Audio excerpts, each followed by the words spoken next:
Hey, this is Danielle Flynn, and we are live in Westland for City of the Week. I am out with Joel Morgan, and Joel, where are we? We are at Tattan Park, the beautiful Tattan Park right here in Westland. It's a gem of a park. We've been to many parks all over. This is a great park. It is. It's super fun. Not only do they have the splashdown zone that we're standing in, but they also have a giant playground, and I'm telling you, there's this thing that spins around. So much fun. I sometimes come over here with my family. Now, there's actually a giant bucket that's ahead of me or on top of me, and about every 45 seconds, it tips over like an enormous amount of water. So we're going to test it out by having Joel stand right where he is.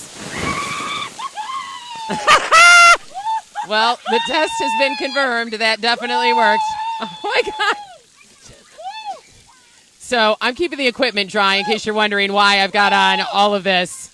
Now, Steven, I'm going to take the camera from Steven, our cameraman, so that Steven can give you a rundown of how everything else works, because this is just a part of the water park. So, Joel, if you want to go with them, it's up to you. But, yeah, children. I totally work with children. Don't tell them I said that. This is how they get paid. This is their job. Joel is a married man. Yep. There you go, Kim. That's your gem right there. Here we go. City of the Week.